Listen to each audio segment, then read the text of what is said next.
Welcome, everybody, to the Daily HiFi podcast. We do this every Monday, 4 p.m. Pacific, 7 Eastern. My name is Shauna. With me, as always, we've got Mr. Joe and Tell. What's up? What's going on? What's up? Man, my Hi. jacket makes a lot of noise. Oh, sounds okay. I think we have Dude, some noise it's reduction going on, so it's snowing again. Oh my god. what a surprise. Yeah. I'm over this nonsense, though. Are you? Yeah, I it think was it's gonna be 90 next week or something like that. 90 degrees. Yeah, it's Yeah, like all of a sudden 19. it's It's 19. And 19 right now. That's crazy. it's a big Uh, difference. yeah, no, totally. It's kind of annoying though, because I don't mind a little bit of the cool weather. Because once it Mhm. gets the hot, It just doesn't stop, huh? you just can't get away from it. It's like You know what I mean? You it's can't put on. once You just it's Pringles. It's like Pringles. Once it's hot, you can't stop. yeah. And it's the worst when you're trying to record and you have to have all the lights on. Yeah, You I know, was trying every to. few minutes you got to wipe your forehead because you're sweating. Well, I mean, that's you, buddy. That's you. No, You might okay. just sweat a whole lot. I Uh, don't know. sorry. But thank goodness. Thank you. A big shout out to Paul, Mr. Croson. I know he's in here. Uh, or someone's late. What could it be? Yeah, actually, the power kept going off. The power went off at 3:15, 3:30, and I had to drop the kid off at 3:40. And there's all these tourists coming in to rent the unit next door with 5 vehicles, 4 cars, and a van. And I'm like, you can only fit 10 people in this unit. What are these people doing? Anyway, Should have told them yeah. to go home. Dude, they were parked in Sasha's spot. So once she gets back from the hospital, dude, if they're still there, whoo, the sparks are gonna fly. Oh, by the way, for those of you that thanked my wife on her birthday last Monday, she says thank you. She got to see some of the birthday wishes, so appreciate you guys. And yes, Mr. Paul, Mr. Croson, thank you, buddy. He told me he recommended I get a UPS, a battery backup, and man, I've been it's been working all like last night, all through today. Like the power went off a few more times. The internet went out. Last night when the storm came in, power went out like 3 more times. So I'm glad I listened to Paul over here. If you need any IT advice, hit up Mr. Croson. He's like, no, He'll charge you. no, no. Four cars in a van. That sounds pretty shady. Yeah. Like, what do you guys do? How many people are being put in this unit over here? Crazy. Yeah. Say what's up to everybody else in here. See a lot of you folks over here. We got Junior OG, True Voice of Reason. Parker Tufts. I've never seen that name before. Know Nothing. Oh, there's this guy, Joe and Tell. Who's he? High Finest 343, Matt Buckmaster. What is up? James Brown in the house. I feel good. Finster, Gene Feeney, Randall.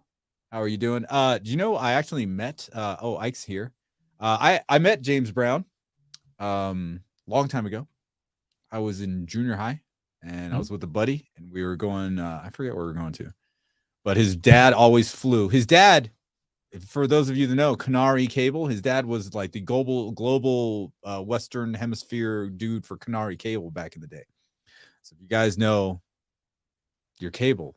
Anyway, so he was always flying, right? So we went to this Delta club lounge thing over in the airport. And we're walking by, and we see this big entourage and this dude just chilling in this chair. And I'm like, nudging my buddy. I'm like, yo, dude, that's James Brown.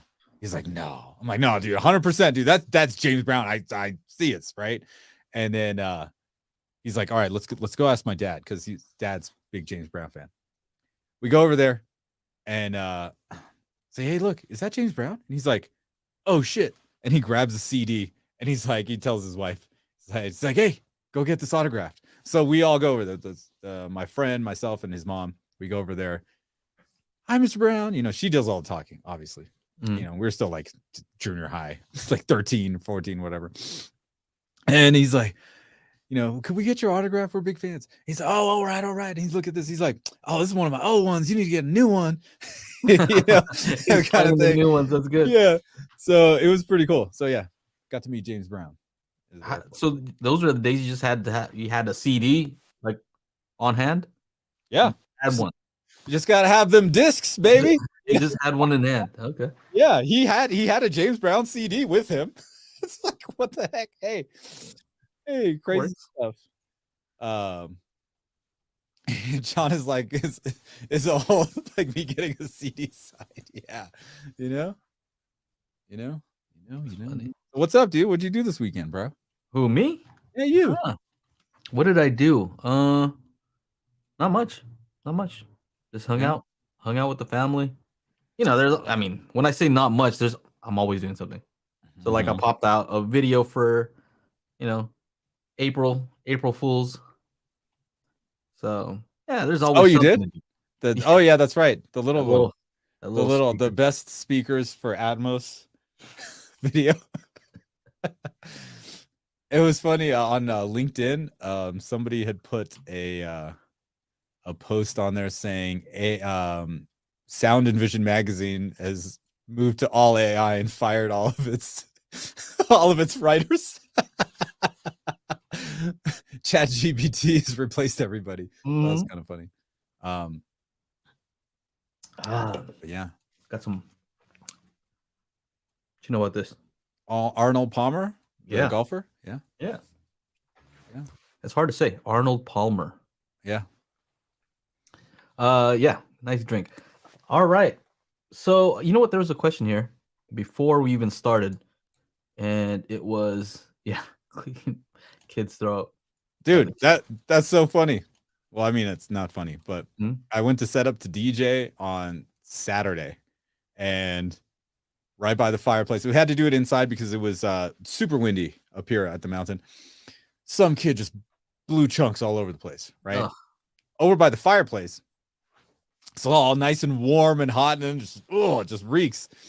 So it took like a good hour for them to like figure that out. But 3 different times, 3 different groups of people walked into the bar area. You know, I'm just DJing, so I get to see all this happen. And that table's been open. So they're like, oh, by the fireplace. So they go sit down, and you can see this. I'm gonna look right in the camera. This is what they did. Like you can see, something's wrong over here. I saw that happen 3 times because this kid puked like around 11 o'clock. That's while I was hilarious. setting up.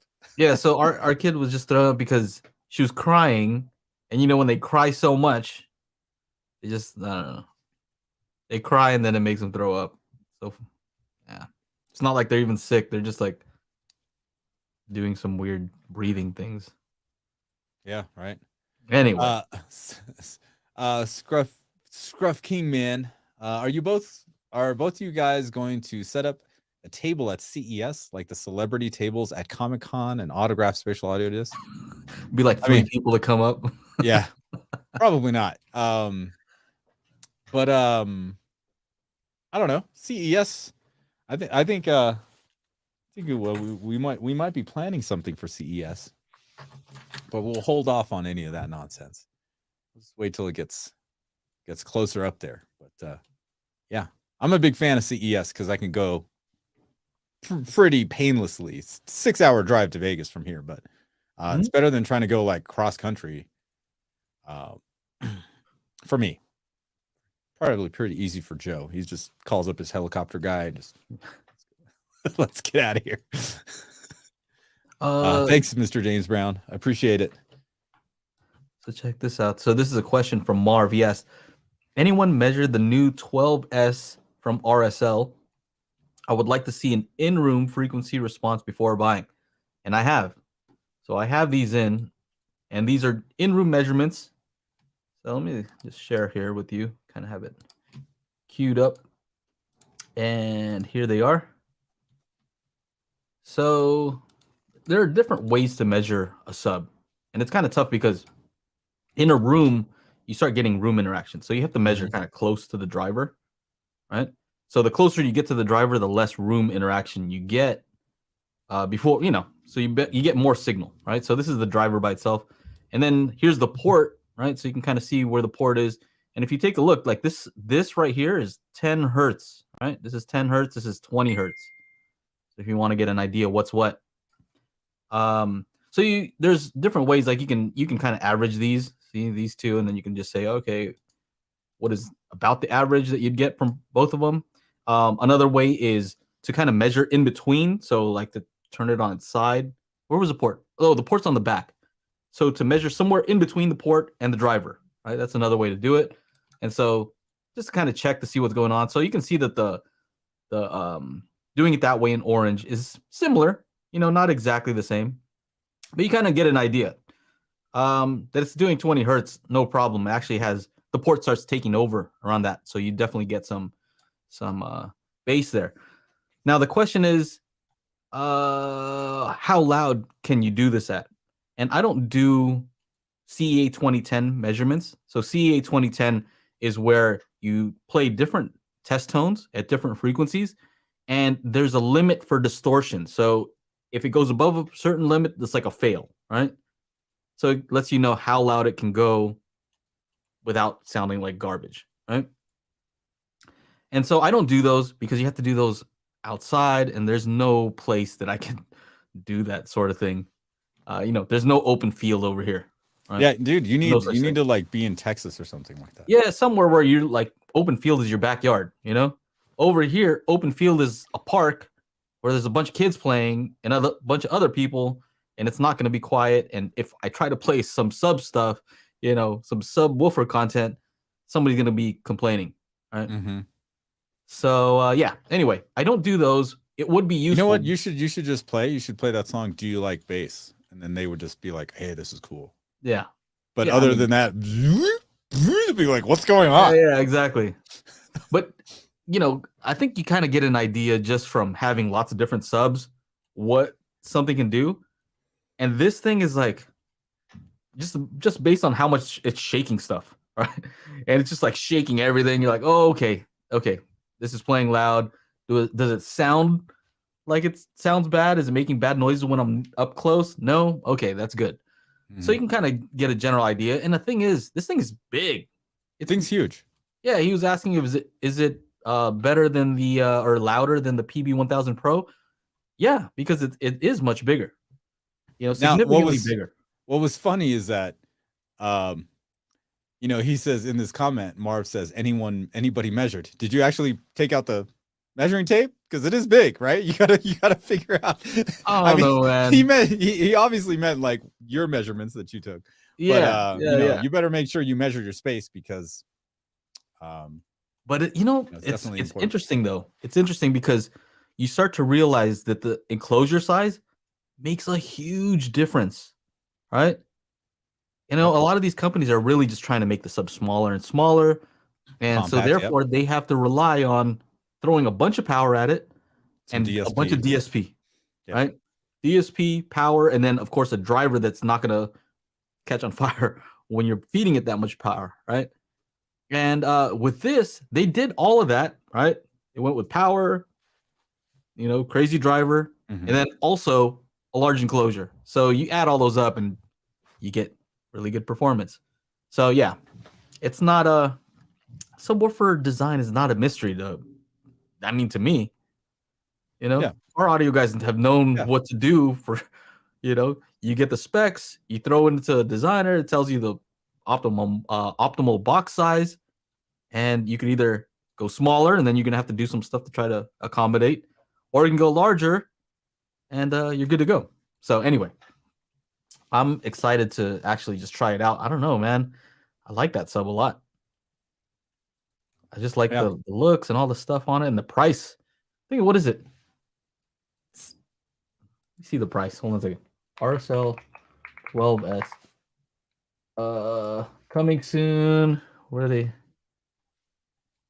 I don't know. I remember it being like $700-800. They're saying that we should have a pinata, a YPOW pinata at CES, filled with spatial audio discs inside.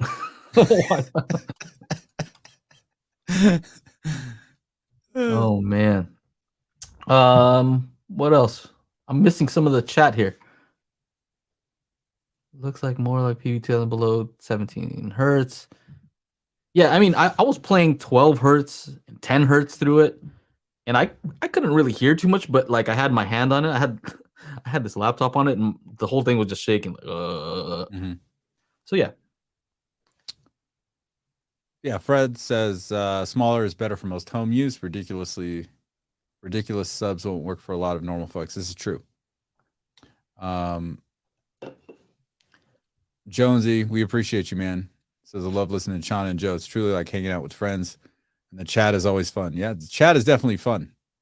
$7.99 was the resale price. Is that what it was, Joe, for the RSL 12S? The release price $7.99. I mean, release price. Oh, whatever. I mean, that's that already a retail? crazy price.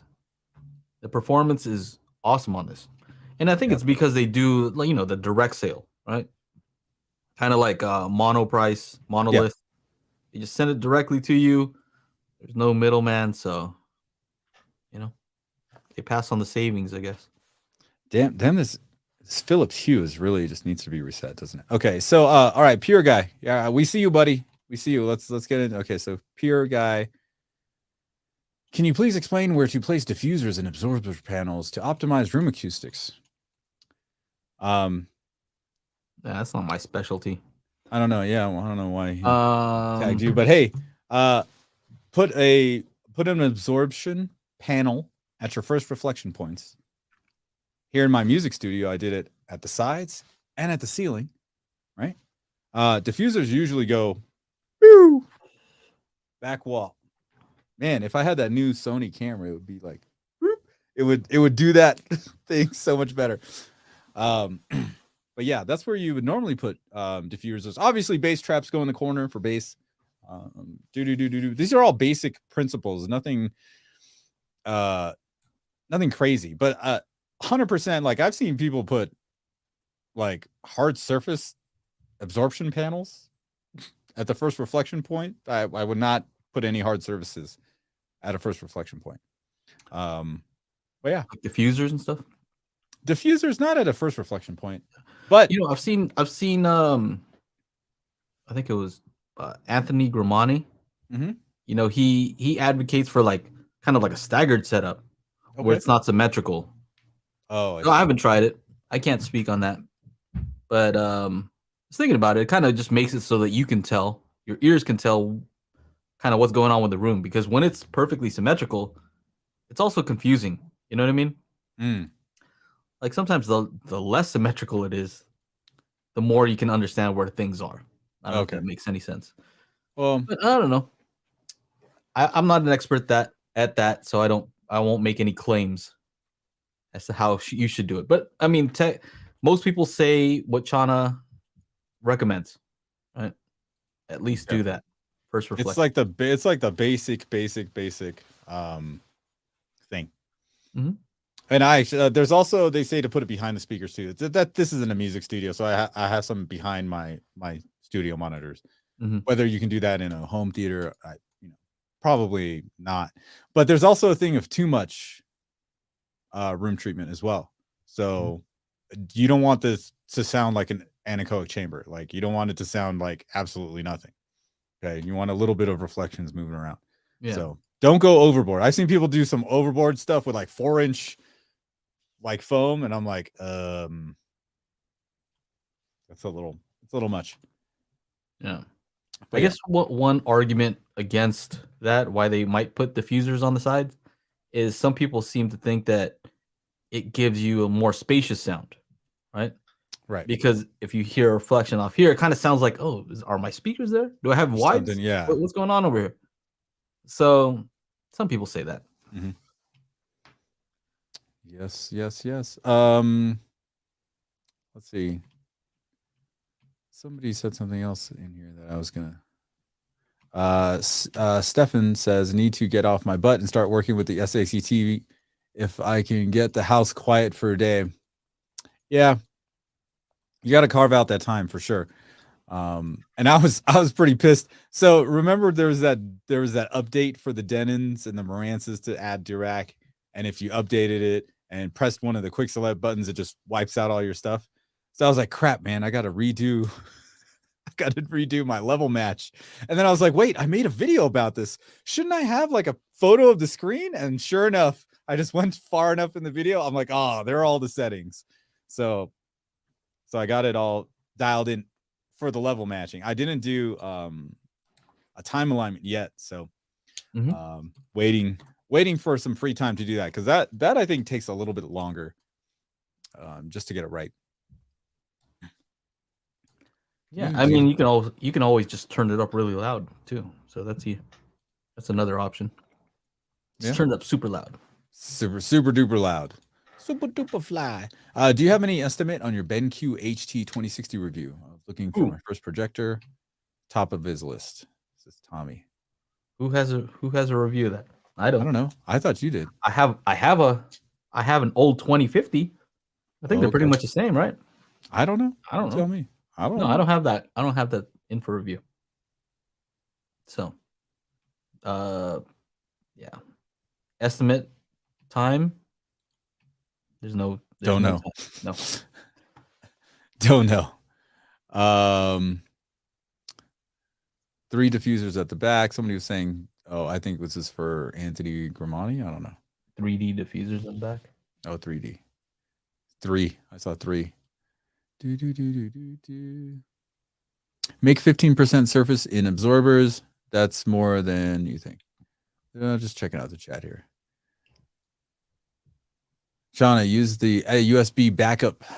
Yeah, I didn't know that, bro. I didn't know about that. Randall, Magnetar review. Yeah, I'm still waiting for them to send me one. They were going to send me one. So maybe I should email them again and say, yo, what up? Snoot said SBS just added a middleman tax here in Canada last month. Every product increased 20%. They're pretty bad value now. Oof. Yikes. Ooh. Wow. Yeah. All right. I saw, some people were also mentioning that they are getting some extra fees for our spatial toolkit. So we have to throw up a warning, if you're ordering international. And that's kind of like pay a lot because of taxes that's not us. Yeah, that's your home country. That's that's one of the things about doing international shipping that was just like, I don't know about that. And then like I've done like giveaways, right? I got a GoPro. It was my first 1,000 subscriber giveaway. And this guy Rob won it in the UK. He ended up having to spend $200 on import taxes. Yeah.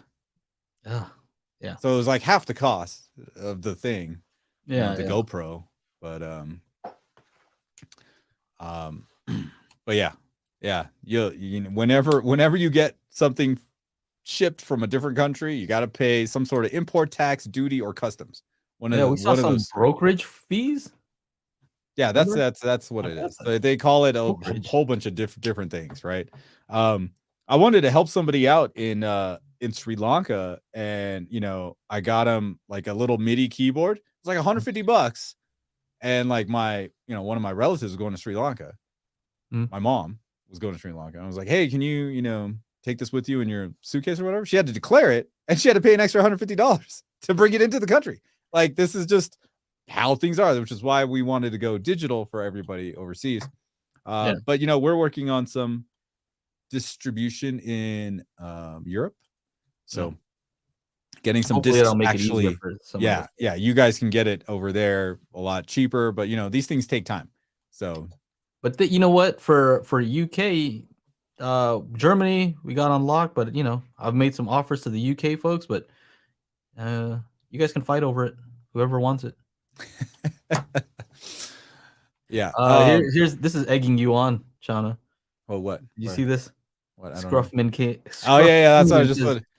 You getting the new Sony ZV-E1? See, because like this is my FX3, and it's supposed to have everything the FX3 has for half the price. And like sometimes I just want to keep this camera here so I could buy the new Sony, keep it just locked here, and use the FX3 everywhere else, or vice versa. I don't know. It all depends. I'm just using a ZV-1. I have some other cameras here too. See, I thought you had the ZV-1, but this is the new one. I got an A7 IV right here. I got the S3 somewhere, A7 S3 somewhere. But this is the ZV-1, not ZV-E1. I can do the whole product thing. I have to hide my face. It works. You know what I mean? Yeah. Yeah, look at that. That's because you were telling me to get this one, the ZV-1. Oh, dude, it's just right there. The good thing is you don't have to buy another lens. Yeah, I already have 2 lenses. I got a 24 mil, 35 mil. So I'm boom. just saying you don't have to double up if you're like you Oh, seem like and the the type back. like, oh, I'll just buy Yeah. 2 of these lenses. I And don't then want to the have to take it off. right, exactly. Yeah. The what do you call it? The batteries are the same too. Yeah. So I already have 2 batteries for this one. So then Mhm. that would be a third, or just have them all like in rotation. Rotation. So yeah, that looks like a cool little camera. Yeah, Let's say. if I needed a B camera instead of using my cell phone, I could use that. And my I don't really. Mhm. I just updated my Mac OS.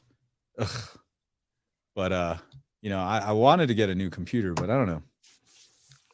I don't Yeah. know. Don't know about a new camera. I don't know. We'll see.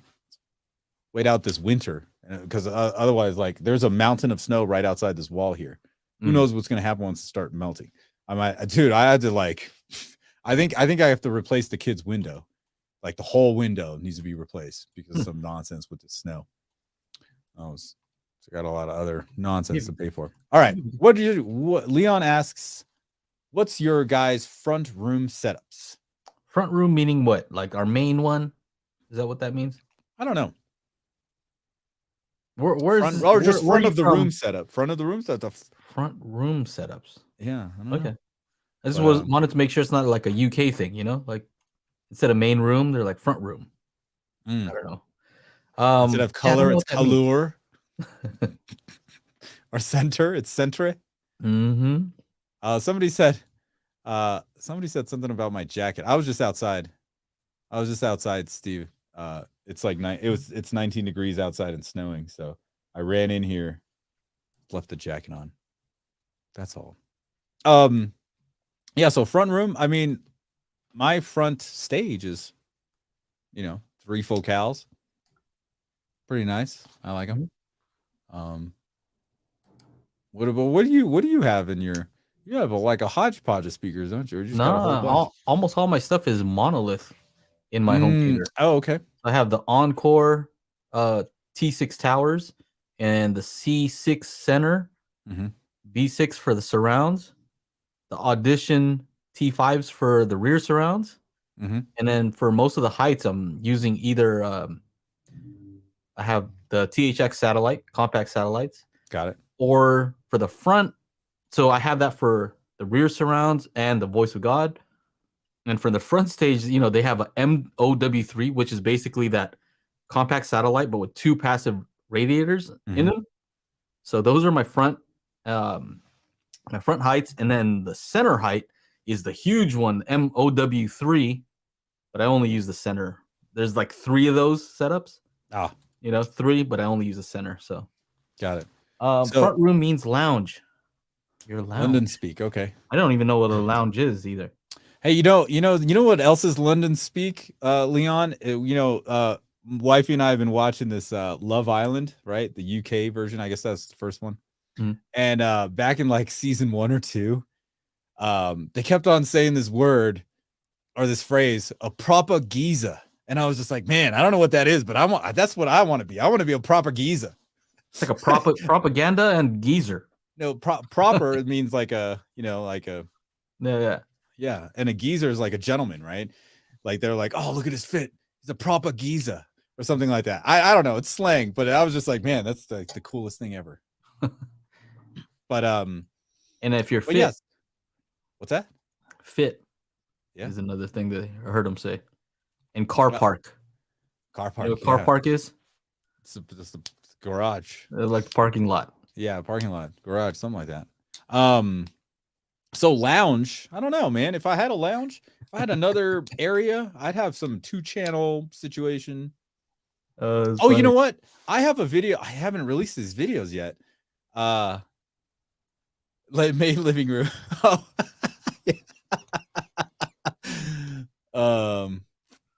What do you call it?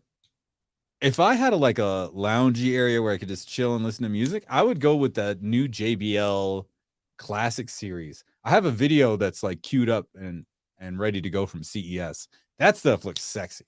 I'm not gonna lie. Like old school looking setup. Yes, but they also have it all like instead of like that orange stuff, they have it in black too, like the speakers. But the actual components, they look pretty legit. Oh yeah, Yeah. I could get with that. Yeah. Like an old school boxy looking setup. Just go audiophile with it. Yeah. I'll throw an old school Marantz, Mhm. receiver. Something with some cool lights or something. Yeah. Just for the looks. You know what I mean? Tube amp, whatever. Like it has nothing to do with fidelity. And Yeah. then in the back, I'll just hide like a mini DSP. Right. Like out of There you sight. go. Out of sight, out of mind, right? Yeah, how does this sound so great? Oh Oh, man, see, I told you, it's all about 2-channel. Forget yeah, that it's two DSP stuff. channel. I'll be like, Two channel, no DSP. got a sub all hidden. Exactly. So main living room. So yeah, in my living room, Leon, I have a 5.1.4 Atmos setup and a 10.1 Oro 3D setup.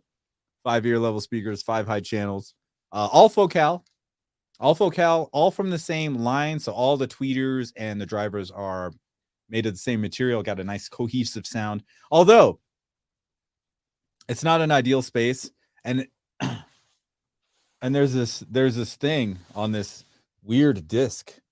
You see this thing right here? What does it say? It says torture test. When I play that guy, let me see. This one, torture test. Uh-huh. Torture test.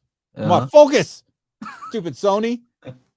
Torture test on this disc. This disc here. All right. When I play this in my living room, I am thoroughly disappointed. Really? Thoroughly disappointed. We still got to do the full calibration. I think I did like 2 speakers for you, right? Yeah, I mean, no, like just when you have a slow moving visual representation of where the sound is supposed to be in your room, and it does something stupid like on the disc, stupid meaning like difficult for most home theaters to do, it goes straight up the side, and you're like, oh, man, because my my rear heights are aiming down at me like this. They're not from behind like these guys up here, right? So that means when something is coming on that top corner along, it just changes direction right away, right? Because the speaker, that's the only place I can put the speaker. So that torture test, a lot of people are not going to like it because it's going to show you like, hey, it's not right. This isn't right. It's going to expose the flaws. I mean, it will highlight the good parts. Oh, look at that. Look at that. Easy. Oh, see? See? Dick. That's how you do it. Dick. Focus. Why is this take so long? Oh, man. So yeah. What's in my living room? So actually, my living room is a different setup. My living room, I'm using the Monolith Audition T5 towers, the ones that I recently reviewed that have way too much trouble. But I do have a way of doing DSP. So I have that connected with a NAD T778. Way overkill, I think these speakers are like $200 each or something. And the AVR is $3,000. Doesn't make any sense. I think I might want to sell it. Which one? The T778. I don't use it. Well, honestly, I wouldn't mind just even having like an inexpensive, like a Denon, like a $400 Denon right there, right? $400 Denon. In your living room. I'm not using pre-outs. You know what I mean? Oh yeah. I'm not doing anything fancy. It's just there. You know what I mean? So I just needed to have some, Odyssey. I'll get multi-Q X for it. Do some calibration, and that's it. Keep it simple. Yeah. I don't need all that. So anyway, what else? Let's see. Steve G asks, "Hey guys, I'm hesitating between 2 Samsung QD OLEDs, S95B and the S90C. Any thoughts? I know the S95C is out and probably a bit better, but higher in price. Honestly, Steve, I would go with the 95C, the better one. Save up a little bit longer, and then wait for the sale. It's going to be on sale. Don't jump in right away. Just like don't be the first to update. Don't be the first to buy a TV. And then don't be the first to update your TV, because that stuff will mess it up. Why don't they have any good TVs? Like I went to Target the other day. Yep. Like the best TV that they have there was like not one of the really good ones. Because Target. I know, but you'd expect like why not just throw at least one good one? Like somebody will go buy it. No. You don't think so? It's like because they have too many other things to sell.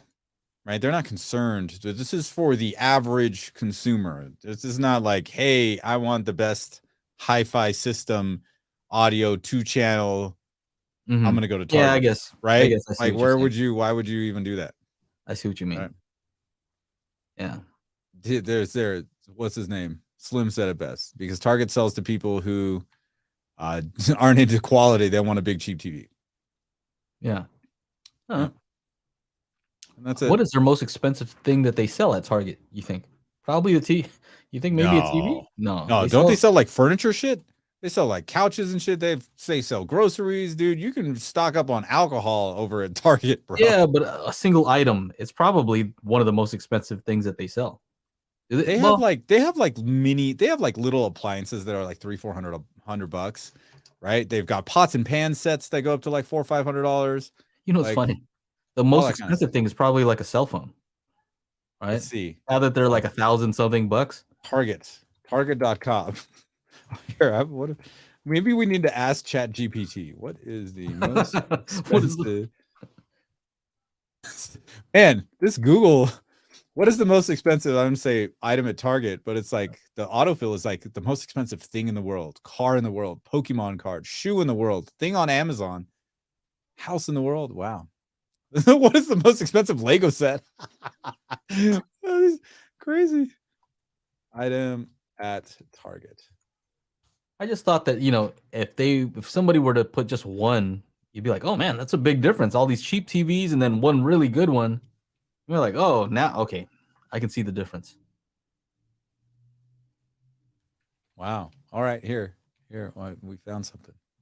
I found a website that says the 22 Target products that are surprisingly expensive. All right.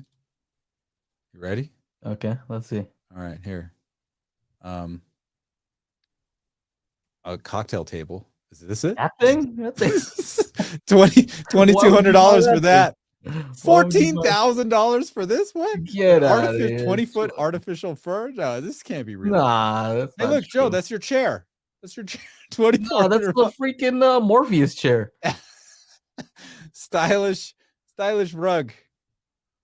$4,000. What? No way, dude. Oh, what is it? A Garmin watch? Bro, they don't even. I've never seen these things in my life. No way. A slip and slide for $600. What is this? What is the site you're on? Oh, this is cheapism.com. Yeah, they're just throwing out random stuff. There's right there. That's ChatGPT 1.0 that produced that. They produced that list. Oh man. Oh, silly. Give you guys a sneak peek of something here.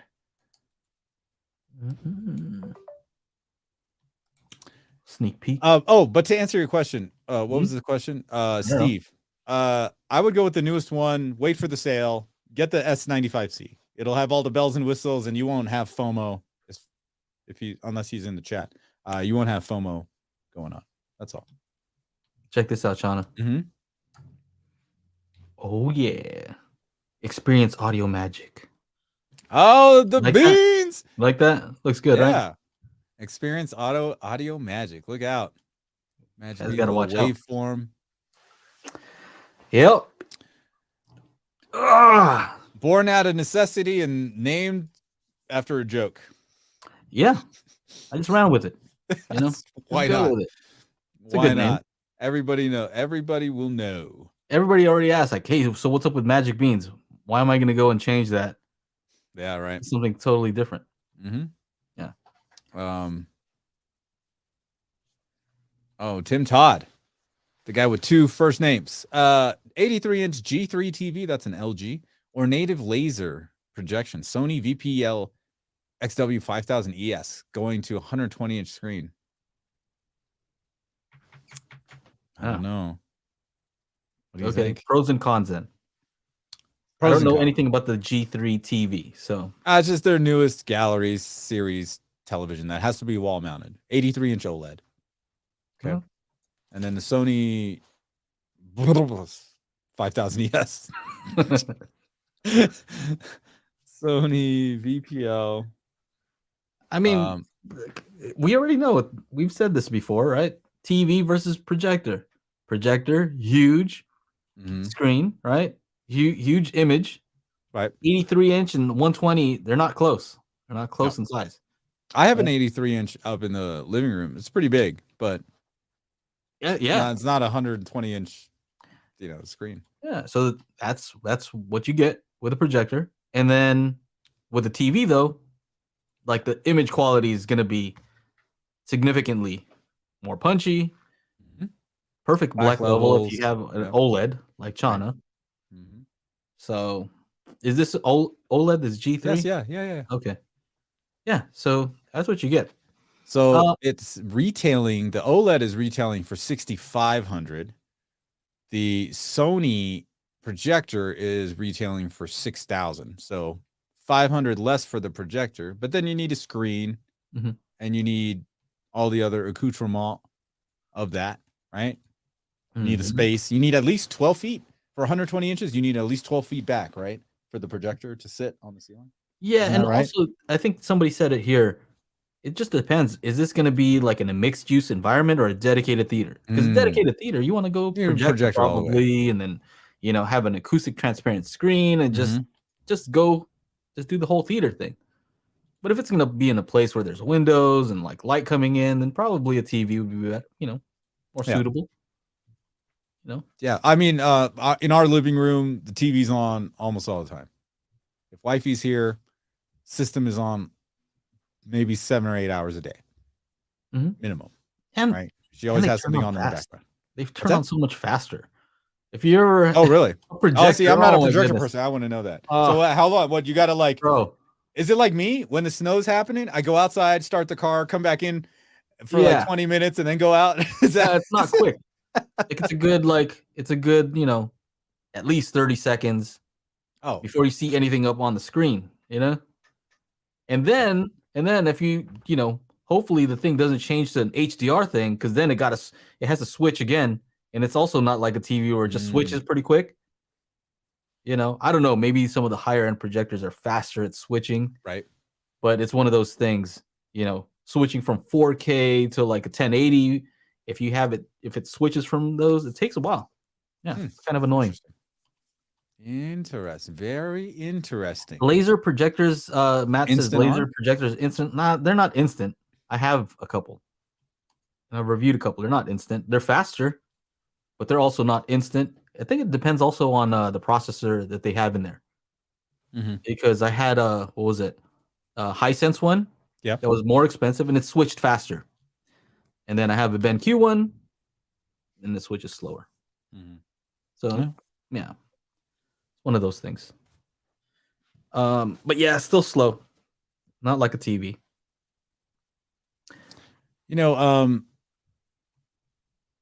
What's funny? I totally freaked out. So somebody had asked about something about the SACT, Leon here.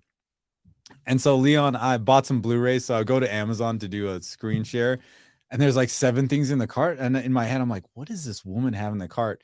Right? Because I know it's gonna be some dumb shit. But guess what? It was my cart. Here's my shopping cart. $2,500. I was like, oh, oops.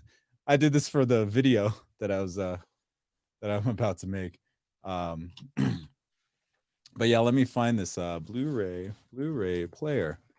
So with the digital SACT files, they'll work on any standard Blu-ray player. Like this one. Well, this one's a 4K player. It's a Panasonic. It's the UB150. Oddly enough, it'll play on the UB150. The M2TS files will play on the UB150, but it won't play on the UB420 that I have, or the 820 or the 9000. This Panasonic is a BD90p. It's a Blu-ray player. This plays it no problem. It's like $70. This Sony BDPS 1700, 2016 model, as you can see. is also like $75, and it'll play no problem as well. It'll play in this X700, but I'm not a fan of this thing at all. But of course, the Blu-ray disc will play in the UB820, the UB9000. It'll play in every Blu-ray player. It's a standard glass mastered pressed Blu-ray disc that you'll buy from a studio. So, I do not like bluegrass music, just so you know. You know what's funny? WA he corrected my name here, but people always ask me, when I introduce people, or my name's Chana. They're like, Shauna? I'm like, no, Chana, like channel. Cha. There's a cha, hard cha. So that's kind of funny you said that, WA. I'm into a lot of electronic music, so that's what I'll listen to. But I like electronic music, not just house music. I play a lot of house music. Oh, Joe, you know what was fantastic on Saturday? I haven't been DJing so much at the ski resort, but I was called in to, I guess one of the bands couldn't show up or some nonsense like that. So there's this one guy, I could hear him like while I'm setting up, and like he was talking about DJing, this guy. Turns out he's like 45, like I'm almost 45. He's been DJing longer than I have, started on vinyl just like I did. And he kept coming up like at random times. He's like, dude, I don't know when you're mixing, man. This is amazing. And I'm like, the DJ says he doesn't know when I'm mixing. Oh, seamless. So which is good. No, that's the biggest compliment, because when my brother was here, he sat here in this chair and managed to chat while I did my DJ stream right here. And I asked him about the music. He's like, well, I don't know when one song ends and the new one starts. So I was like, oh, okay, cool, because that's what I'm going for, right? But that's just my brother. He doesn't, whatever. But to have a DJ say that, then it's just like, oh. So it was fun.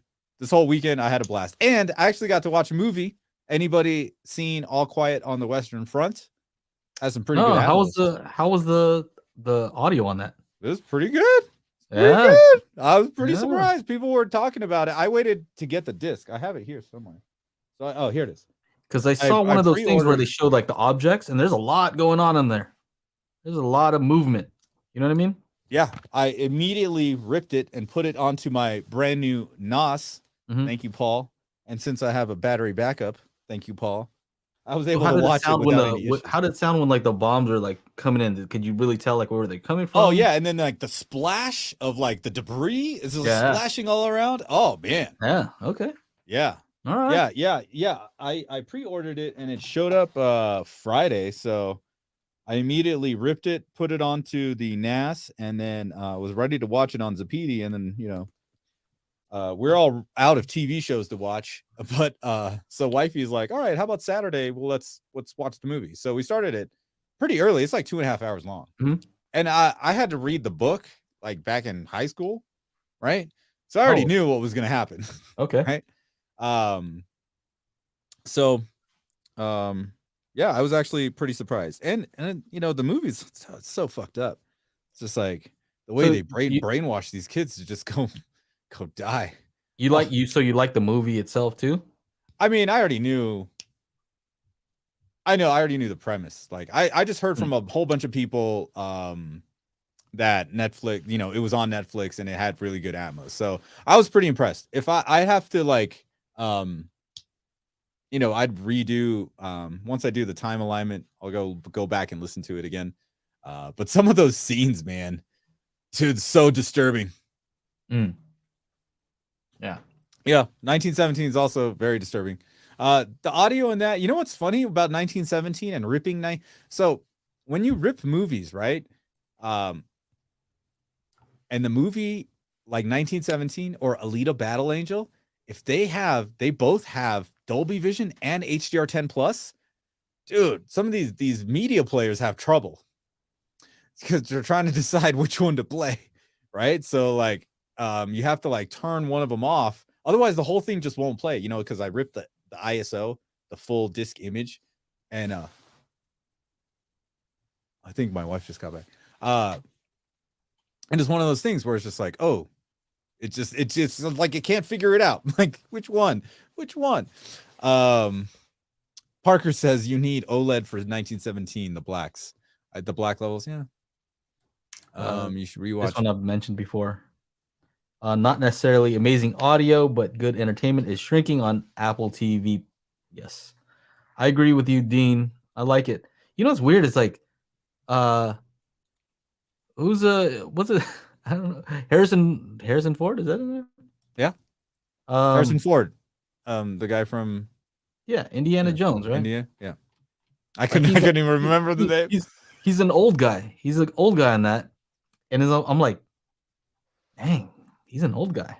You know what I mean? Like he plays like an old guy, and you're just kind of used to seeing him like climbing stuff, whipping people with that thing in Indiana Jones. You know what I mean? He's like active, is the way I imagine him. Or Han Solo. You know what I mean? It's kind of weird. Like, oh shoot, he's an old guy. Like, he really is an old guy. No, he is. It's surprising, like when these, they're still out there making movies. Yeah, I don't like it. Yeah. There's this one Cruel Summer on Hulu that like my wife's friend recommended. It's actually pretty good.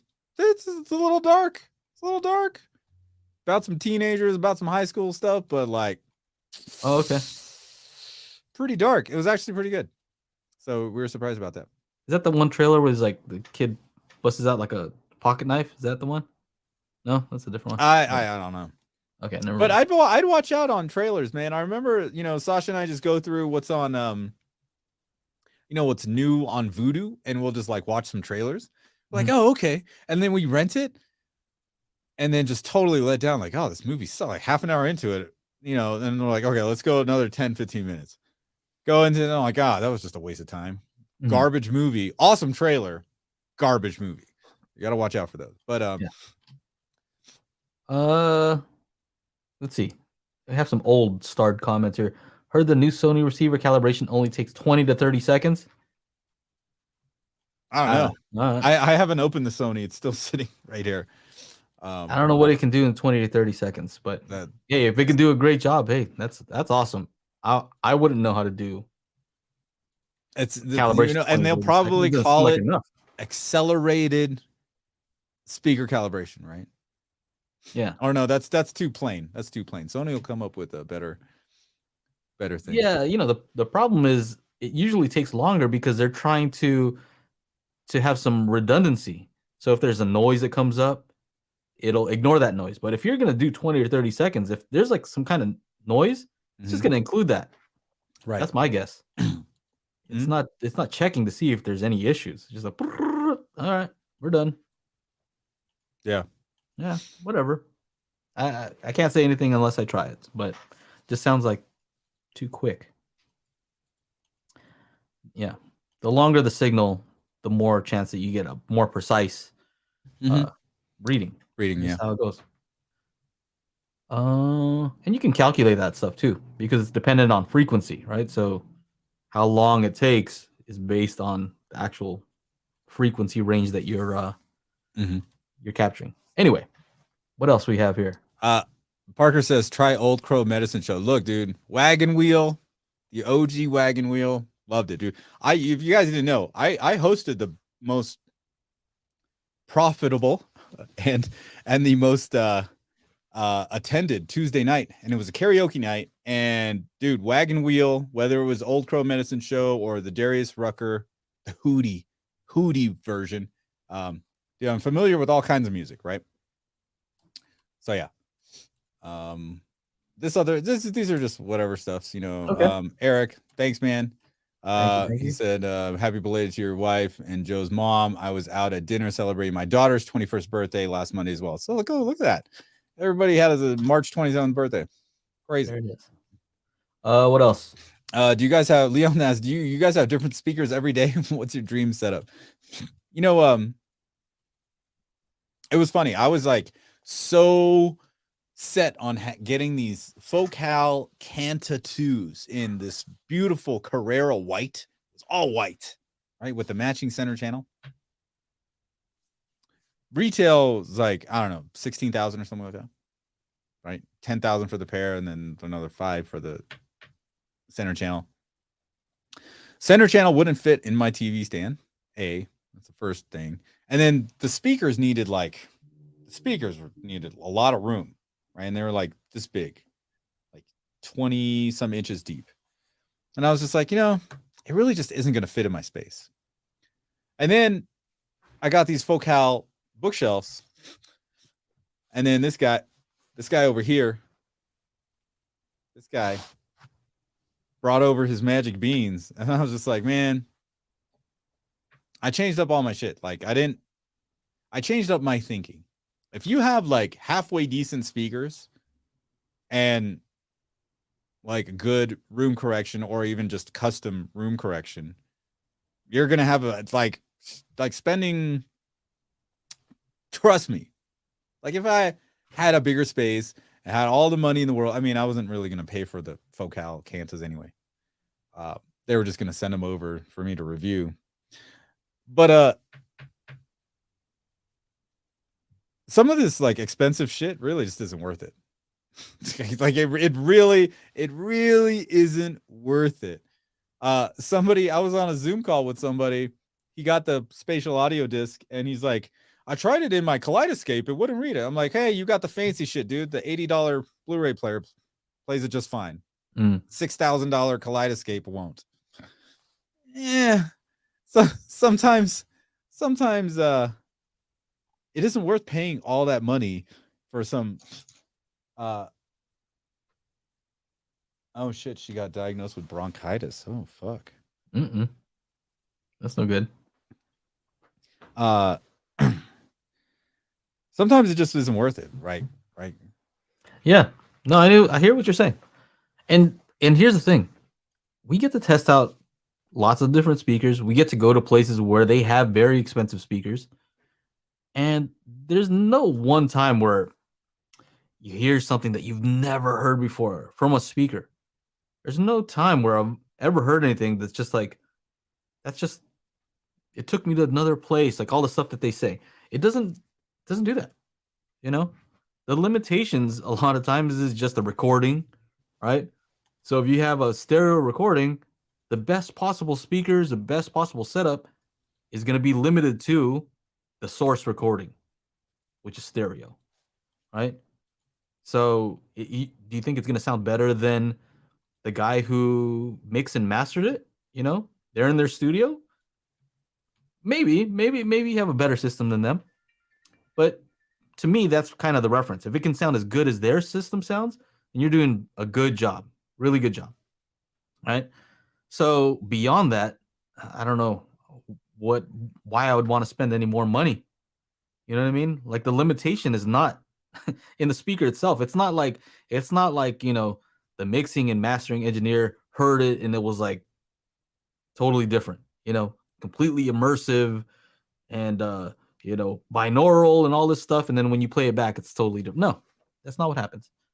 So I don't see the reason to spend any more than a certain amount. I guess after a certain point, I understand that it's because of the look and the design and the build quality and all that stuff. Yeah, that's cool too. I get that. But that also has its limit.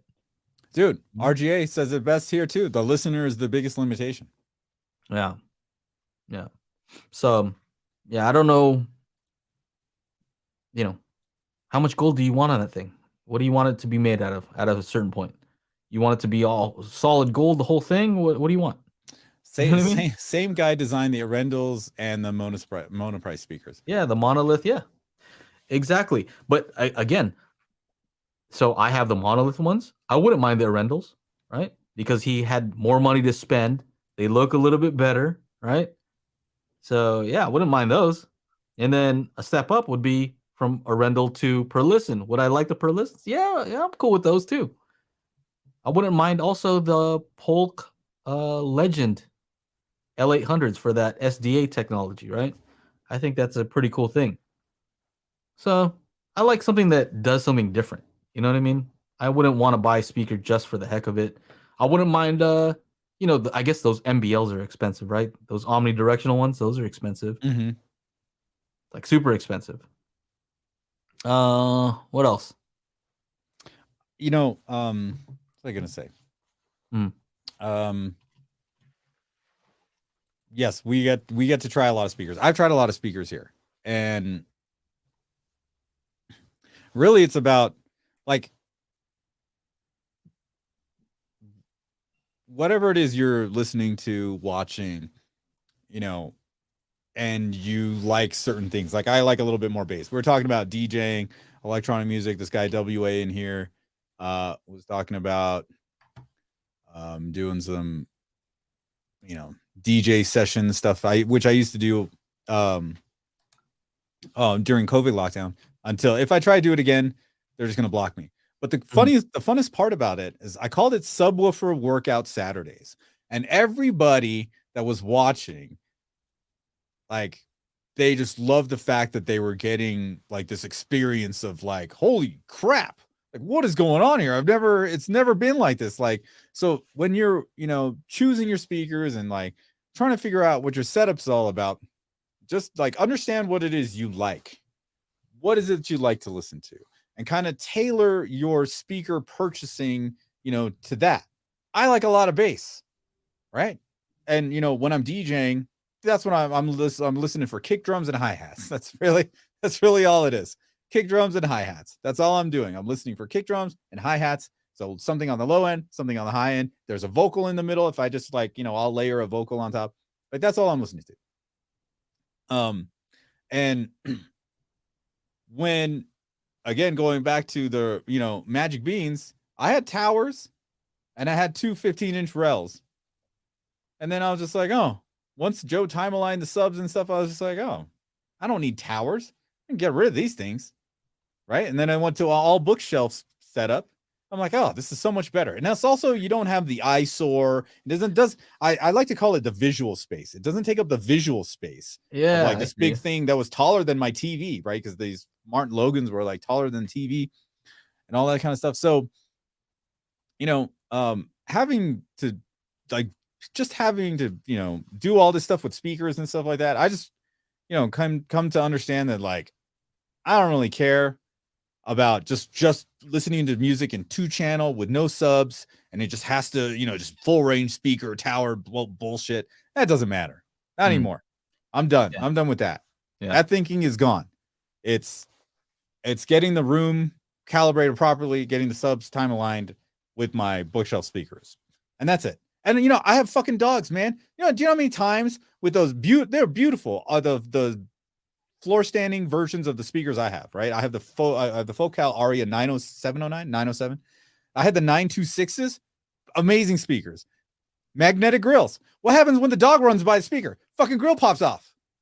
Because they brushed against the grill and just boom. Damn. Do you know how many times I had to get up to go put the damn grill back on?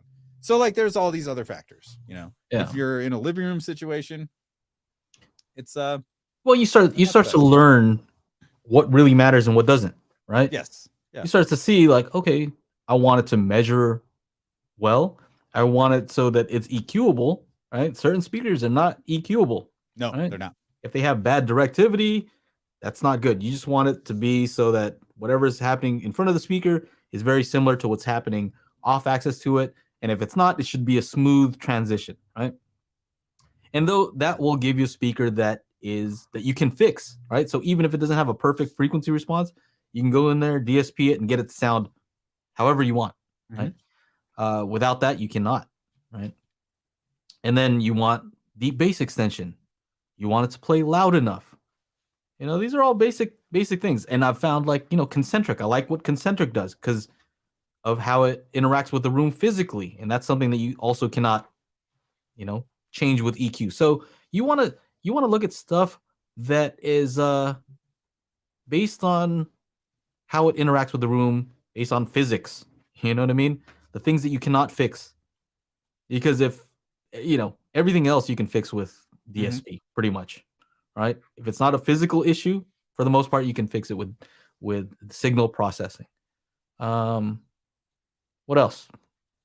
There was somebody in here asked about. Oh, I saw super chat, right? Oh yeah, there's a super chat. Mm-hmm. I don't know where it is. Here it is. Okay. What's up? How do you say this again? Ole? I don't know. Oh, So he Oli. says, yes, Oli, thank you again. So he says, Youthman recommended A weighting for measuring speakers and C for subs, but Technodad recommends only C weighting when using spatial audio calibration toolkit. Any reason? It's the one Yeah, I used. I don't know. I don't see why you'd want to use A weighting.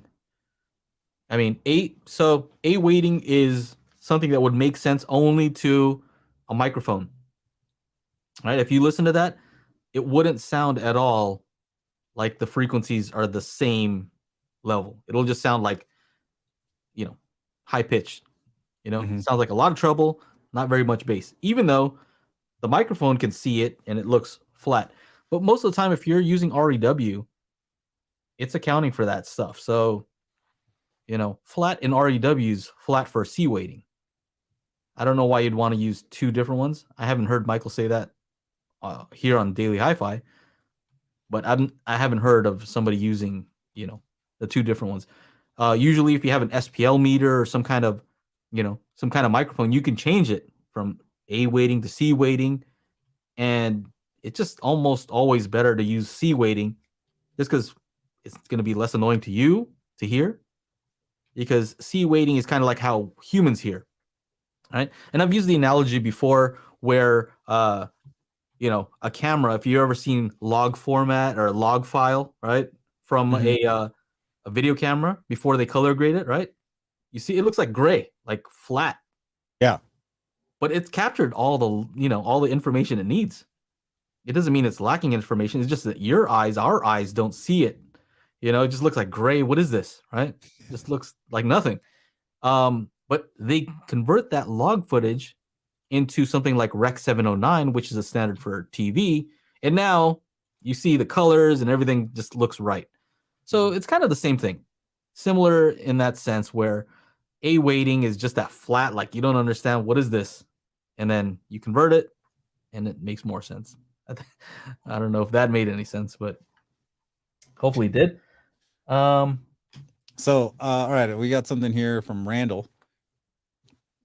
How do you rip like a 2018 DTS demo disc? All right. So, we can all thank Paul for this segment here. All right, so here we are in the this is my Synology desktop, and if I go to file station, go here, check this out. So I rip all my demo discs as ISOs because you want all the menus and everything. So all these demo discs are here, ready to go. I can play them in the Zapedi upstairs. I can play them in the Zidoo down here, and they're ready to go. That's it. This is what you would do. So this is what I recommend. Now I have been using the backup feature. And so all these folders are the BDMV folders in Make MKV. So as you can see, like Game of Thrones, there's a whole bunch of Game of Thrones so that you can preserve all the menus, right? Halo, that just came in, Westworld. And then these ones over here, these are the ISOs. You see the disk, that's the ISO. And then these files in the purple are the M2TS files. So there's a multitude of ways to rip your movies. So you got Top Gun Maverick in here, Pirates of the Caribbean situations.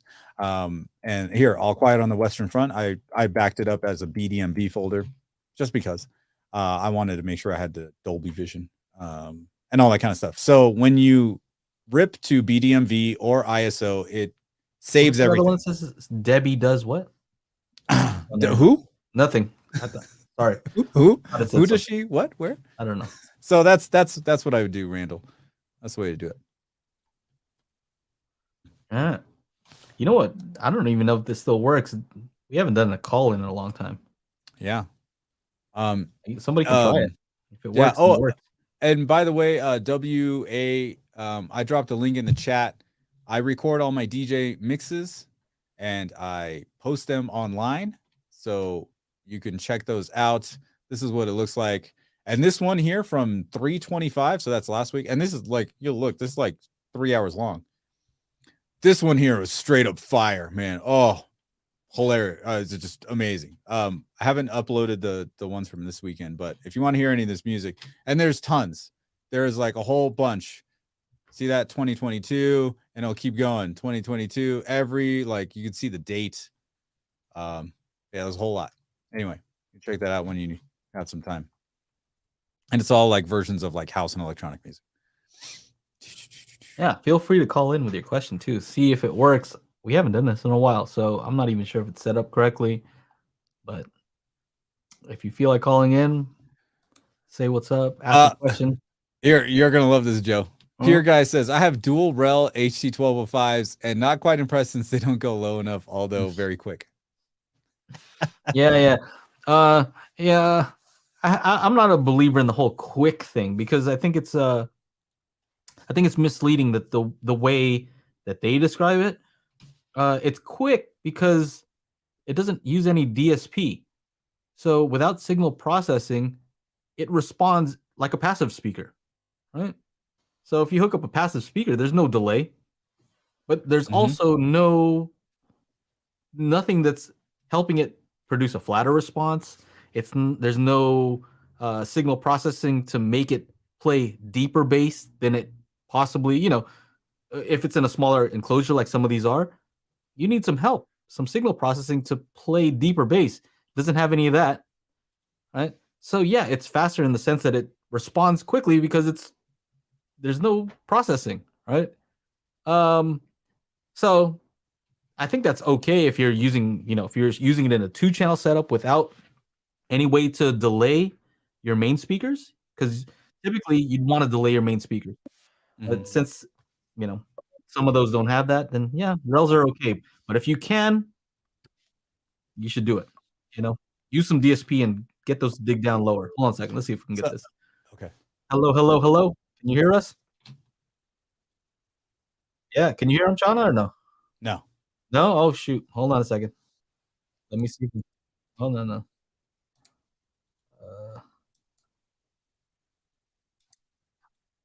Hold on.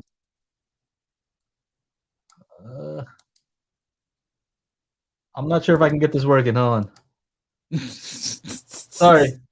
What the heck? So while you're trying to figure that out, call you back. 1 second. Hold on. All right. So yeah, I thought that was gonna work, but it didn't. What happened? What do you couldn't hear it, right? I could hear him. Okay. Which if I couldn't hear it, then nobody else could hear, right?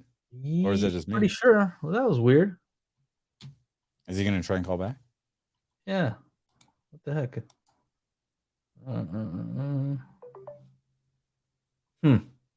I guess we should try this another time when we're not here. Ringing. Okay, so that worked. So did you hear it ringing at all? No. Mm-mm. Okay. Okay. Never mind.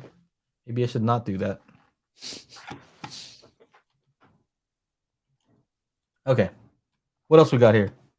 I don't know how to Zafani. Do you guys have power conditioners for your equipment? And the answer to that is yes. I use a Furman Elite PFI 15 or something like that. Fur burgers. I'm hungry. Yeah, I use one, but I don't know that I need it. I didn't review some. I had some because I was filming them, and so when they're there, you just use them. You know what I mean? Well, let me turn this off. Unfortunately, I don't think we're gonna get that to work, so I don't want to waste everybody's time. Listen to me trying to get that to work. What's that rated for? What do you mean? Dame of Groans? It's a 15 amp. They make a 20, like the PFI DFI 20. Or are you talking about joules? What kind of rating are we talking about? So a lot of these are for spikes, right? Spikes in power. Yeah. Which I assume it's good for. If you get a electrical spike, I don't know what'll happen if your house gets struck by lightning. Is it going to be fast enough to turn off immediately? I don't know. I hope that they test that sort of stuff because these things are expensive, right? But the problem is they don't protect against like dips, right? So if your power is kind of halfway on, it's not going to try to keep it on like your UPS is, Shauna. Mm-hmm. Reggie says trying to call you guys. Yeah, sorry, Reggie. I don't think we're getting it working, but we haven't seen you in the after show in a while, so pop into there if you can. Yeah, I think a UPS, from my experience, does a better job because isn't that what a power strip is supposed to do? Like even these cheap power strips, aren't they supposed to protect against spikes? I don't know. I don't know about that stuff. But yeah. It says Ike says it's not gonna protect your equipment if it actually gets lightning. Mm. Probably the only thing what I told you, Chana, like if you really are worried about that, just unplug it. You know what I mean? That's probably the best way. Yeah, I don't know. I don't know how effective they are. You know, I don't think that they're. I haven't experienced a time where, oh, you know, this amplifier is making noise, and then I plug it into here, and all of a sudden it's not making noise. You know, that's not something I've ever experienced. So, I would say be careful with that stuff. You know what I mean? There's some companies that are charging a ton of money. The ones that I have do some cool stuff though, right? Oh, it makes the picture better, doesn't it? No, I mean, here's some simple stuff, right? Some simple stuff that maybe people aren't thinking of. So they have, you know, they're connected. So they're Wi-Fi ones that I have. So you can control them with Google, Amazon, something like that. And it's kind of handy because if I leave my theater setup, I don't need anything on, right? I don't need the AVR on. I don't need the power amplifiers on. And even when they're in like standby, they're still taking up energy. You can see it there, right? So it'll show you the volts. So I'm using the ELAC ProTech, right? It shows the volts, it shows the amps, and when they're all off, it's still taking power. Why? I don't need it to be on. There's no clock on that thing where I need it to, you know what I mean? There's no need for it. So I have it set to completely turn everything off, unplugged, basically, right? And to me, that makes me feel more comfortable. If there were, you know, lightning, something like that, I feel like it's disconnected. Maybe it's not. I don't know. But the fact that it's like completely not taking any power, that's what I would rather have. So it's RGA. like that. I need power shampoo to go in my conditioner. There you go. There you go. Power conditioner. And then you can do some smart stuff, right? So you turn on this power switch, and then it'll start turning on your other stuff automatically. Like that stuff is cool. You know what I mean? Have it set up with your lights and things like that. But right, other than trigger, that, right? It's pretty much a trigger, right? Yeah. Sequence. So Tim Perry's saying a power sequencer. Turned all on at once. Yeah. For me, it's more about saving power. When you have all kinds of amplification, you don't want to waste any energy. The only way to guarantee the power will be off for a lightning storm is to have it into your power bar and unplug the power bar. Yeah, that's true. I mean, no physical connection is the best, right? Yeah.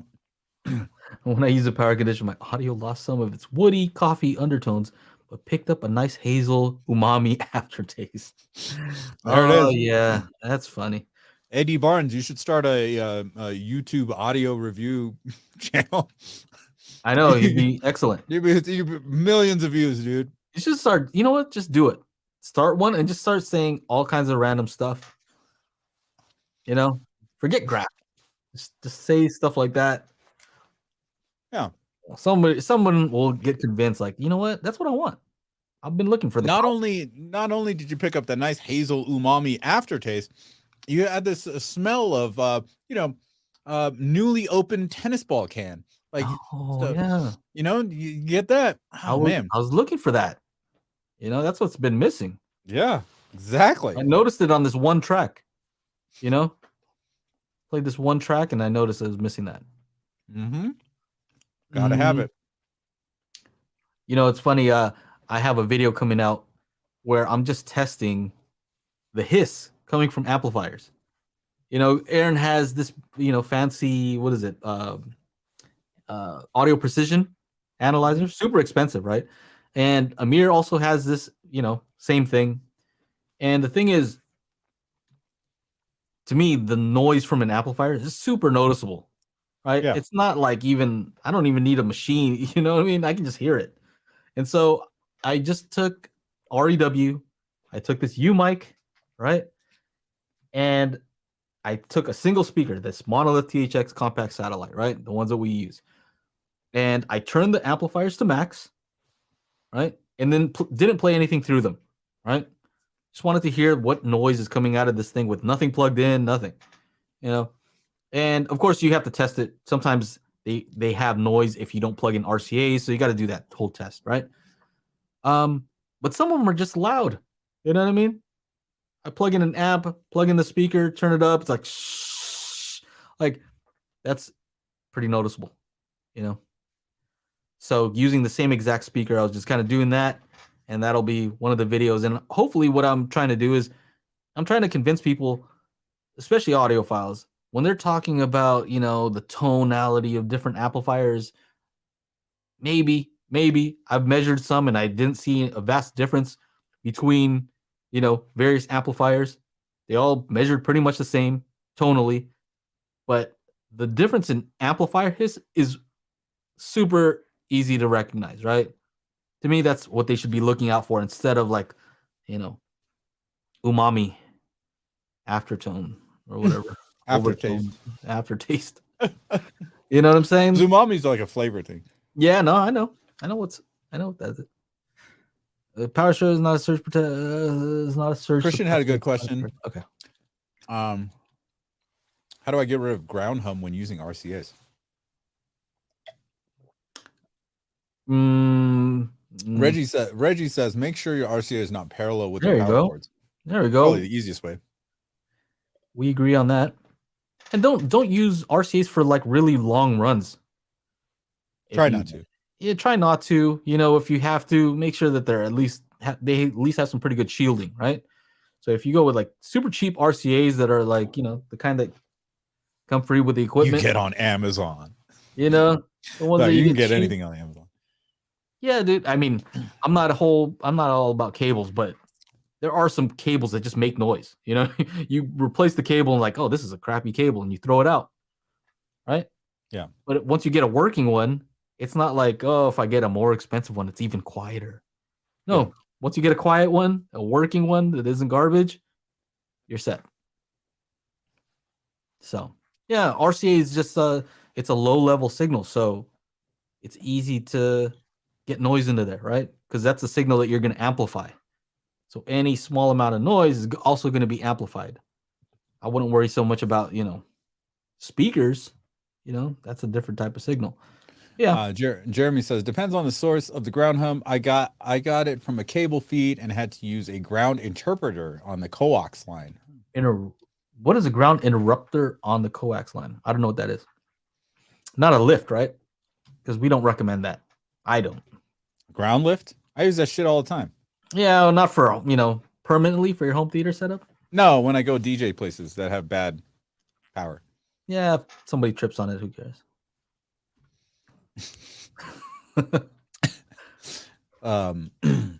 There's something up here about the SACT thing. Okay. Where is it? Where is it? Jason. My Onkyo is still not giving an LFE tone now from the Spatial Audio Toolkit. First my MacBook and now my PS5 playing the disc. Works fine on a Marantz. Okay. So on your MacBook, if it's not a 7.1, it's just it ignores the 0.1, right? So if you listen on headphones, it just ignores 0.1 for the most part. I don't know how the Apple ones, maybe the Apple ones do because it probably thinks it's an actual like, you know, 7.1. It probably tricks the system into thinking that. But pretty much anything else, if it down mixes to you know, something that doesn't include LFE, it just ignores the LFE. So I don't know how your Onkyo is set up. Yeah, because I actually haven't tested the disc on a PS5. I have one. Here, it doesn't get turned on much. But yeah, because if your system is capable of, you know, 5.1, 7.1, you should be able to get 0.1. Right. Yeah. I don't think there's a difference between the 0.1 on a 5.1 versus an Atmos 5.1, right? No. That LFE channel I think is going to be the same. It's still encoded the same way. It's still just the LFE. Yeah, because I don't see A lot of and then just make sure the subwoofer is set to on, because sometimes when people are just doing the call outs, and if the sub is on auto, the signal is not long enough for the subwoofer to be like, hey, there's a signal, or it's on just long enough for the subwoofer to recognize there's a signal, and then it stops, and then the subwoofer turns on. So if you go to what is this? turn it up too. It might be that the signal is too low. Turn it all the way. Yeah. Turn it up. Well, don't turn it all the way up. Not too crazy. Go to the periodic pink noise and just do the LFE directly and see, because that's like a 2-minute file of LFE, and see if it works then. If that's the case, then it's just a matter of it was on auto and it needs to be on just needs to be powered on. That's all. If you also want to test it, if you have an Onkyo with pre-outs, do they have Onkyo with pre-outs? Yeah, they should. Okay, if you have something with pre-outs, maybe you can try to plug your subwoofer RCA into, let's say, the left output, right, for the left speaker, and then play the test tone for left and see if it's making any sound from your sub. Mm-hmm. Just make sure it's not your LFE.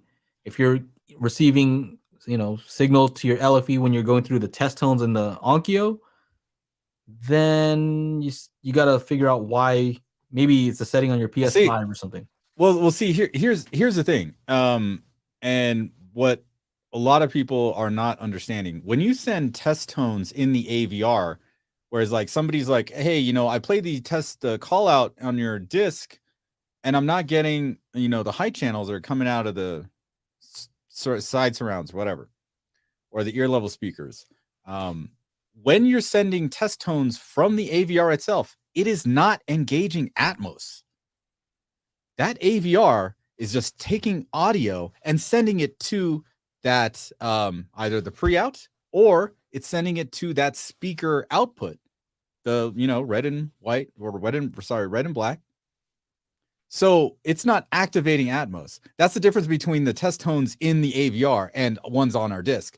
It's just sending a tone. So when you play, so think about this. If the AVR on a test tone will send it to the right speaker, but our disc is sending that front height left to something else, that means your shit's broken, because it's not activating Atmos. The AVR sending a test tone is just directly sending it to that speaker. Boop, boop, boop, boop, boop. It's not activating Atmos. So another thing, or another reason why, like, I was just thinking about this, we're now at a point where this is the only tool to actually make sure your Atmos system is doing what it should be doing. And if something is being sent to the wrong speaker all the time, then something's wrong with your AVR and how it's decoding Atmos. And you wouldn't know that if you ran the test tones in the AVR, because it's not activating Atmos. It's just sending a sound to a speaker. So it's pretty interesting thinking about all this stuff the last like week or two. Yeah. So what I like though is what you're saying. If something's not working, it's don't think it's the disc, right? We're just playing test tones, to various speakers. It might be that you just didn't realize that everything you've been playing has not been activating that LFE. Maybe. I'm not sure exactly what's going on. Like it could be a whole bunch of different things. You're not getting our height channels from our disc. Maybe your something did an update and it's not, your Blu-ray player is not doing bitstream anymore, or your AVR is set to auto update and it changed the setting somewhere and you're not getting the sound. Like, all these things happen. And now we finally have a product where actually you can check to make sure it's doing the right thing. And if something, like, God forbid, if something's actually wrong with your AVR and it's been wrong for how many ever months you've had it, or years you've had it, and you're like, oh shit, this shit's been fucked up, I didn't even know, I want to get my money back. You can't now. Been too long. You had no idea. This is the only thing on the planet that will make sure your shit sounds right. It's pretty remarkable. Like, I've been literally thinking about this because I've been dealing with some customer service. This guy is like, no, the speakers are wired right. And then he's like, okay, I redid everything. He redid all the wiring from his pre-pro. And he's like, okay, so now these speakers are sounding correctly, but now it's the middle heights that are coming out of the rear heights. I was just like, oh shit. Okay. Well, normally the middle heights will play rear height and front height if you don't have a middle height. So maybe I don't know. Is it the pre-pro might have a terminal for it, but doesn't actually decode it? I don't know. It's an older pre-pro, so I'm not sure. It's kind of crazy. You're just thinking about all the little things that could go wrong in the system, understanding that maybe something's actually wrong with the way it's being decoded in the AVR. We have no way to test that until now. And so I think we might even see like AVR companies, we got to hold these people accountable for like, hey, this shit's not working right. And, obviously it's not. One of the things that Joe said the other day was like, look, out of the like 700 or some orders we had for this, if it doesn't work for like a handful of people, it's not this. It's not this at all. If there's something is wrong with your system somewhere, right? And we don't know. You got to go down the troubleshooting thing, right? And especially in the periodic peak noise, you can see the level meter and you can see which speaker it's going to. So that's it. Yeah. And that's in the advanced section. So, you have 9.1.6. You want to test every single speaker out. Go to the section. And if it's playing out of the wrong speaker, something is wrong with your system somewhere. We don't know where. We should do like an extra thing. You know what I mean? If you want us to troubleshoot, this is a whole different. If you need tech support, call Paul. There you go. You want to set up a new business? Yeah, Paul.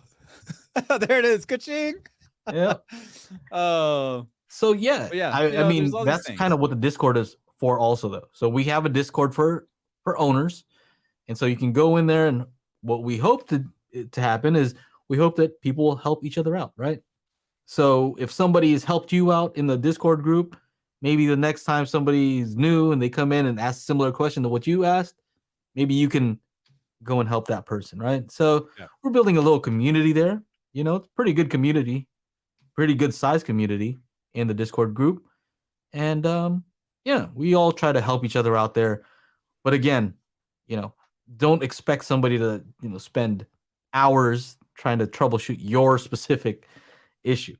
It's a toolkit because it's made for you to figure things out, right? It's just a toolkit, right? It doesn't do anything by itself, right? You may figure out, hey, my sub doesn't turn on quick enough. Okay, well, that's something that you have to figure out, right? Do you need to turn up the gain somewhere so that it receives a signal faster? It's just that it tells you what's happening, right? It doesn't fix it. That's still up to you to fix the issue. So yeah. Okay, yeah. I'm just seeing what you guys are saying in the chat here. I do more harm than good on Discord. Yeah, I know. RJ messaged me. I'm like, I'm out with my family, man. I don't know. I'm hanging out. I'm not watching. I'm not watching YouTube right now. I don't know what's going on. I'm driving. Anyway. But who are we kidding? If I'm bored at work, I might spend hours helping you on Discord. This is true. Yeah. This is true. I've seen a lot of like long conversations, which is pretty cool. Yeah. He said that was a drunk tag. Yeah, I was like, I don't know. He was telling me about Michael's channel. I'm like, bro, I'm not watching Michael's channel. I'm out. I'm out shopping. Few too many beers. Okay. All good. I got you. Yeah, see, like who's AD Barnes says could have LFE off, but base management off, and some of your speaker sets small. Base management on and speaker sets are small. So there could be a lot of things. And Juan, it's all good, man. It's all good. You know what's annoying? I have 3 subs, and they're all set to turn on automatically, right? Mm-hmm. But my SB3000 for some reason requires like a higher signal or something to turn on. Like sometimes as far as the auto, you mean the auto sensing one? Yeah, for some reason, like I have to set it up so it receives like a higher signal. With all the same exact signal playing to all of them, it doesn't turn on as soon as the other ones. Gotcha. Kind of weird. So if I'm playing something without a lot of bass, it just doesn't kick in for a while. So I ended up just, I'm gonna just keep that one on. That's what ended up happening. Gotcha. Here's a question we've answered before, but it's a quick one. So Marv asked, does Multi-QX support the U mic one as the mic? And no, it doesn't. They have their own mic that you can use, you can purchase. And also, of course, it works with the little, what is that? You know, the one that your AVR comes with. I wouldn't spend any more, to be honest. I don't see the benefit of using a better mic for what they're doing. I wouldn't. I don't think the issues that people have with multi-QX or auto calibration has anything to do with the mic itself. It has to do with the tuning method, and that's what I aim to solve with my app. Somebody said everybody has everybody has an app. Everybody's coming out with an app. I'm like, really? Not in our space. Who else has come out with an app? What other YouTube guy has come up with an app? I don't know. In our space? Mm-mm. I don't see too. I don't think so. But yeah, I wouldn't spend any extra on that. I think I should have somebody from Odyssey on my channel. I'm thinking Thursday. If everything works out, should be Thursday. But yeah, maybe he can answer those questions, and maybe he'll have a better reason why you should get the mic. Personally, I don't think you should, but there might be a good reason. I just don't know what it is. Mm-hmm. So, but yeah. James says, "Hey guys, just joined. Ugh, I hate it when my work schedule conflicts with the podcast. It's all good, James. There's always the replay, man. There's always the replay." Mm-hmm. Somebody asked about ripping. Derek, what software do you make? Well, coincidentally, this PC that I do the stream on is also where I do all my ripping. So I use DVD Fab, and this copy module right here. You go down here, you click on ISO. Obviously, there's no source in there. There's no disk in the player. And then you just save it, and then you hit run, and then that's it. It'll save the ISO. That's it. That's all. But yeah, that's how you do that. I'll tell you what you need for multi-QX. This is what you need right here. That's what you need right there. True target, true sound. That's what you need. True target. Hey, that's not the Magic Beans one. Hey, I'm just saying there's levels to this. Oh, there's levels to this. There's many beans. I'm just magical. Saying. You gotta figure out which one's the magical beans. All right. No. Man, we've been yapping on here for almost 2 hours. Look at this. I'm down to go to the after show. Yeah, let's do it. Let's go to the after show. You guys, if you like listening, go ahead. I got you here. If you want to go into the after show, if you want to listen to the audio only version, go to anchor.fm/daily HiFi, and you will find all of our podcasts in the audio form there. And if you want to go to the after show, go to patreon.com/daily HiFi, become a patron, and then you'll have access to the after show where we do a video chat quite like this, but you're involved as well.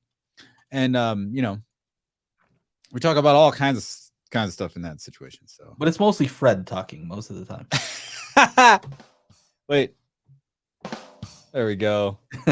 But at the same time, it's one of those. Yes. And at the same time, it's one of these.